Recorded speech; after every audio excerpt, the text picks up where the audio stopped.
and they start asking for things like telling the child to send them content. Slowly but slowly, let me see what dress you're wearing. Can you lift up your dress? Can we see what is it inside? And things like that. And slowly your child is starting to send sexually suggestive content. We cannot underestimate how important it is to ensure that this doesn't happen to children. And children are not sending explicit images to strangers on the internet. I think that is what I will answer in terms of what I have seen. What are the trends that children are facing? I put a few notes here as well. You asked, the second question was, what is the role of parents and caregivers when it comes to issues like this?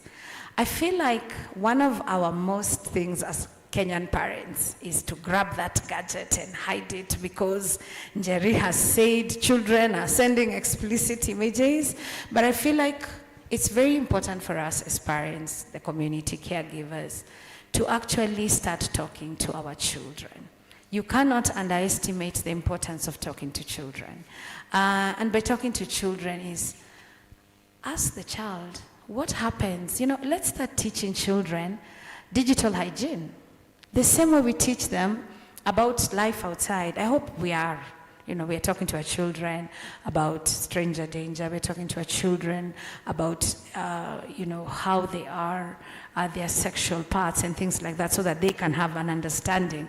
Because these are the things that they will meet online. So the same way we start by teaching children, start teaching them. If a stranger online asks you for your name, what do you do? Not snatching the gadget, but by teaching the child to be safe within the space of online, because it's a reality. And also ensuring that we have timings in which we allow the children to have. Children should be out playing and enjoying the sun and enjoying the company of other children. I feel like because of the digital and online spaces, children don't have enough time to be children. So have limited time. And you can say, after school, only 1 hour.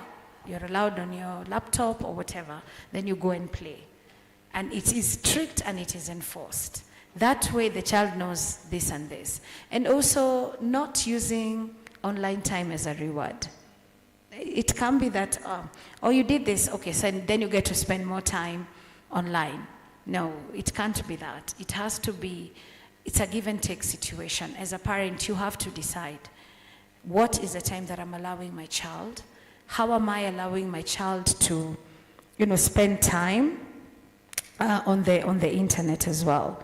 What are we teaching our children? What kind of critical thinking are we giving our children? Because we're not always going to be there for our children. And as they grow, they need to have their own thoughts. These thoughts have been embedded by you as the parent, so that the child can be able to make good decisions, whether it's online or offline. So those same decisions they're making offline, they should also be able to navigate them online. Because these kids are growing, they are smarter. I mean, now if you have a child at 2, they know how to operate the remote better than you. They know how to open the laptop. They know programs. So as they get this, we also need to ensure that their critical thinking is also sharpened. There's a psychologist here, so I'll allow her to to tell us about the stop, think, and the trick we teach children about images, where we tell them stop and think and check. Is it true? Is it trustworthy? Do you believe it? Those are some of the digital hygiene practices I was talking about. And also, digital harm affects mental health. It really affects mental health. We cannot overemphasize. If you as an adult, as a person who is consistently trolled, I can tell you it affects you. You may think, I have thick skin, I'm resilient, and this doesn't affect me. But it does affect you. Imagine you as an adult, how this works. Imagine if somebody is trolling your child online. How does that digital harm translate? And how do we help our children regulate and learn that they can shut off the computer?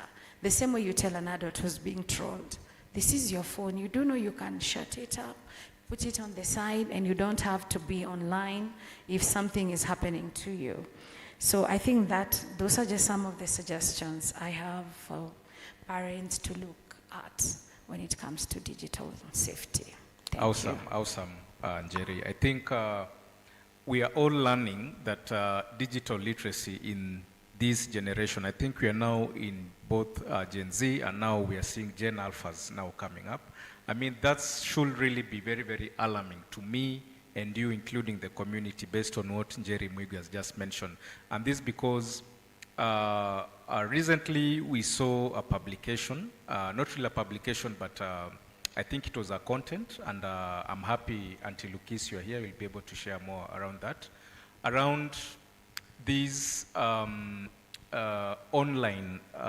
programs, actually they're YouTube programs, yeah, for, and actually they're age appropriate. I know of Teacher Rachel, I know of the likes of Blippi, Peppa Pig, and the likes.